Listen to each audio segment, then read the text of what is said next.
Rada BNR zajmaецца інтарэсамі беларускага народу ў свеце. Магу даць некалькі прыкладаў. Недаўна апублікавалі заяву наконт выказвання некалькі літоўскіх палітыкаў, што пагоня ёсць 100% іхняя, і мы не маем права ёю карыстацца. Безумоўна, на гэта мы адказалі. Іншае, што зрабілі недаўна, не так даўно, гэта ёсць адсвяткавалі 100годдзе Быкава.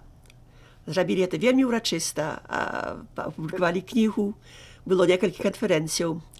Прыязджаў мой заступнік старшыні рады, нават у Канаду, даць канферэнцыю пра Быкава.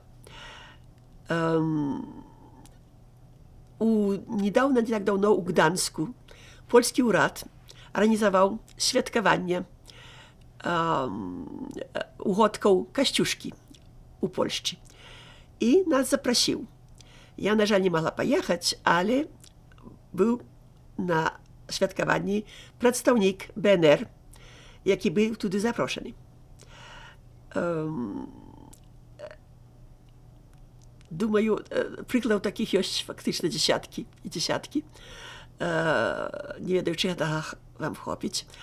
Не так даўно, як старшыня рады, была на з'ездзе беларусаў Паўночнай Амерыкі. Гэта было 4 месяцы таму у Торонто, які цудоўна прайшоў гэты з'езд.